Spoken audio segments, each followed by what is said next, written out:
चिराग जी, जो सवाल अभी मैंने पूछा कांग्रेस के प्रवक्ता से उसमें आप कुछ जोड़ना चाह रहे थे, लेकिन इसके साथ साथ सबसे बड़ी बात ये कि बहुत सारे आरोप आपकी पार्टी की तरफ से लगाए जा रहे हैं। आरोपों में ये भी इलेक्शन कमीशन से लेके बूथ कैप्चरिंग और जो बूथ एजेंट है उनको बंद रखना, ऐसे तमाम आरोप चुनावी माहौल में क्या डिस्टर्ब नहीं करते, या इनका कोई तथ्य भी है? इसकी कंप्लेंट आपकी तरफ से की गई और इस पर कोई रिस्पॉन्स आप लोगों को नहीं मिला?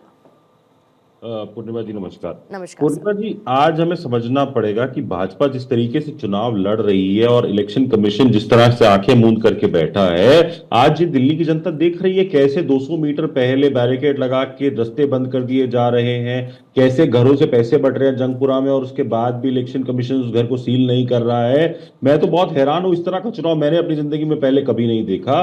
और कहीं ना कहीं आपने कुछ बात बोली, कंगाल है सरकार। वो सरकार पूरे देश में जिसका बजट सरप्लस में है वो सरकार कंगाल है, और वो सरकार है जिन पे 2-2 लाख करोड़ रुपए, 5-5 लाख करोड़ रुपए, 7-7 लाख करोड़ रुपए का कर्जा है, वो सरकारें पॉजिटिव हो जाती है। मेरे को समझ में नहीं आता ये बात कैसे होती है। तू इधर उधर की बात ना कर, ये बता काफिला कैसे लुटा। आज जनता पूछ रही है मेरे पैसे का हिसाब दो, मेरे ऊपर तुमने कितने पैसे खर्चे। कहीं ऐसा तो नहीं है मेरा पैसा उठाकर तुम किसी उद्योगपति को दे दोगे, फिर हेयर कट के नाम पर उसको डिस्काउंट में सारा उधार जो है उसका माफ कर दोगे। जैसे भी एक उद्योगपति के लिए क्या 47,000 करोड़ का लोन दिया, 1,000 करोड़ रुपए वापस दिए, 46,000 करोड़ रुपए माफ कर दिए। तो जनता आज पूछ रही है मेरा पैसा अगर मुझे देते हो तो उससे मेरे राज्य में महंगाई कम होती है, मेरे बच्चों को अच्छे स्कूल मिलते हैं, मेरे बच्चों को अच्छे अस्पताल मिलते हैं, मेरे बच्चों को अच्छी शिक्षा मिलती है, मैं फ्री बस में सफर कर सकता हूं, मुझे बिजली फ्री मिल जाती है, मुझे पानी फ्री मिल जाता है, मुझे सब चीजें मिलती है। और अगर आप ये किसी उद्योगपति का पैसा माफ कर देते हो 3.5 लाख करोड़ रुपए, या राइट ऑफ कर देते हो 16.5 लाख करोड़ रुपए, तो वो पैसा किसी के हाथ नहीं आता, वो वहां से स्विस बैंक चला जाता है। जो इनके मैनिफेस्टो में तब हमारे भाजपा वाले भाई के 15 लाख रुपए आएंगे, 2 करोड़ नौकरी मिलेगी, जहां झुग्गी वहां मकान मिलेगा, डॉलर और रुपए की कीमत बराबर नहीं, हो पर जाएगी। आपने तो बीच में टैक्स टेररिज्म की बात की, मिडिल क्लास के लिए इन्होंने तो बजट में मिडिल क्लास को राहत दे दी। आ रही हूं विमल जी, आ रही हूं।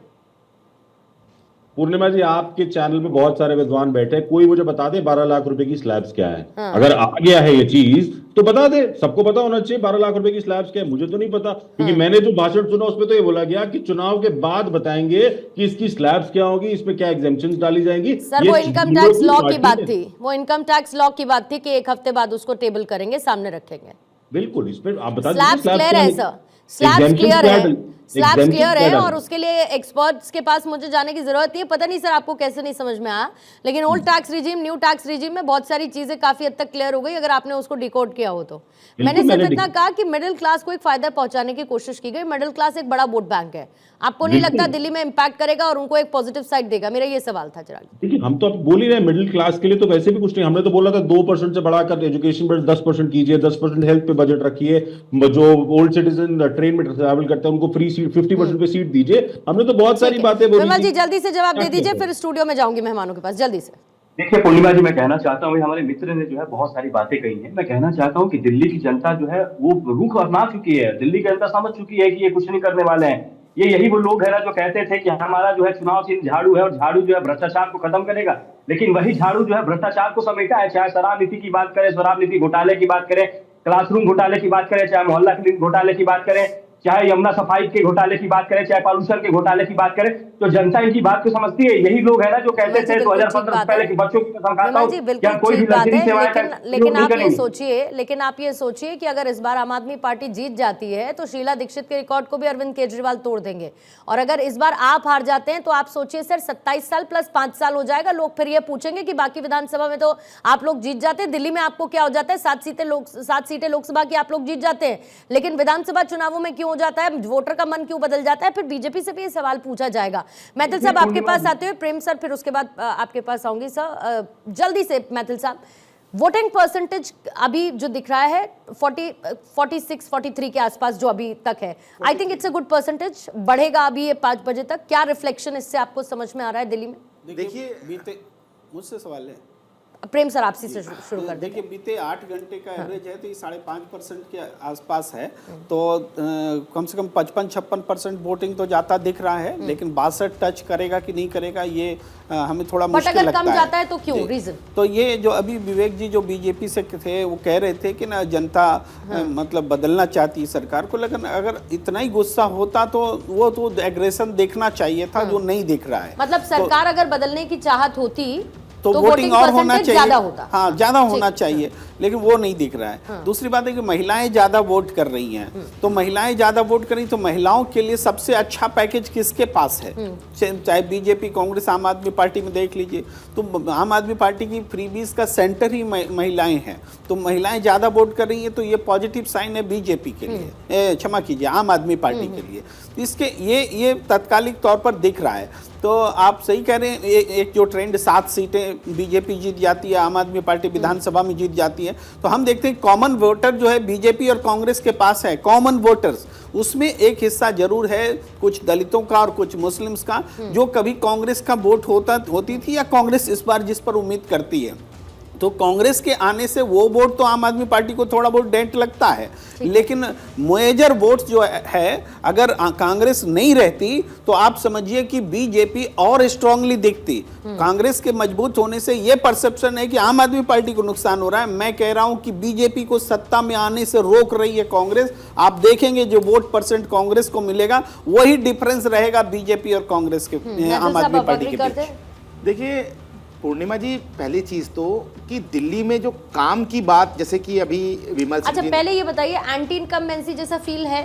देखिए ईमानदारी से मैं बोलूं ऑनेस्टली, तो इसको एंटी इनकम्बेंसी बनाने में दिल्ली प्रदेश की भारतीय जनता पार्टी यूनिट बिल्कुल फेल रही है।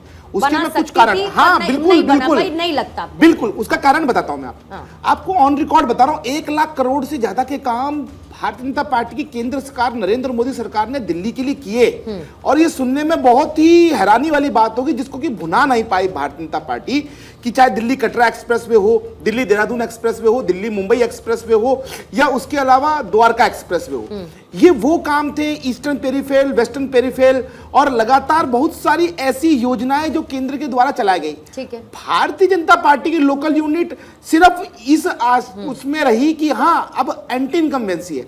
वहीं पर अरविंद केजरीवाल लगातार आगे बढ़ते रहे। आप देखिए, वो कहते हैं ना गुरिल्ला युद्ध, वो गुरिल्ला युद्ध यहां पर मैं देख रहा हूं कि महिलाओं को जिनके घर में गंदा पानी आ रहा है, महिलाओं को जिनको की स्वास्थ्य व्यवस्था नहीं मिल पा रही, उन महिलाओं को जिनके पति बाहर जाते तो ये नहीं पता होता कि वो वापस आएंगे नहीं आएंगे, उनको जो एक शिंगूफा दिया 2100 रुपए का, और उसमें एज लेते हुए फॉर्म भरवाए, और वो फॉर्म ही आज एक्टिव है। मैं आपको बता रहा हूं, महिलाएं सबूत है ना उनके पास कि हमसे फॉर्म भरवा लिया, हमारे पास कोड है, अब हमें फायदा मिलेगा। वोटर टर्नआउट आप निकालेंगे तो वो महिलाओं का वोटर टर्नआउट आपको ज्यादा क्योंकि निकलेगा। आपको ये पैसे मिलेंगे और पैसे हाथ में आ जाना जैसा अंतर होता है वैसा। ये स्लम के अंदर जो हमारी बहनें हैं जो 10 रुपए की जो टिकट के लिए इंतजार करते हैं 1.5 घंटा टूटी हुई बसों में, वो महिलाएं जाकर वोट करके आ रही हैं। बीच में जो बड़े नैरेटिव्स जिनका बीजेपी का जिक्र करी थी, आपदा और इन सब की तो बात हुई, एक मुस्लिम वोटर्स की हमेशा बात होती है हर चुनाव में। दिल्ली में यहाँ पर पूर्वांचली वोटर्स को लेकर बड़े मान सम्मान की लड़ाई हुई, और पूर्वांचली वोटर्स जो है सेठी साहब लगभग 25 सीटों पर डायरेक्ट इंपैक्ट करते हैं। आपको लगता है कि जो बयानबाजी बीच में हुई, किसने किस पूर्वांचलियों का ज्यादा अपमान कर दिया, कम अपमान कर दिया, किसने किसके सम्मान को बचाए रखा, ये 25 सीटों पर कौन प्लस कौन माइनस?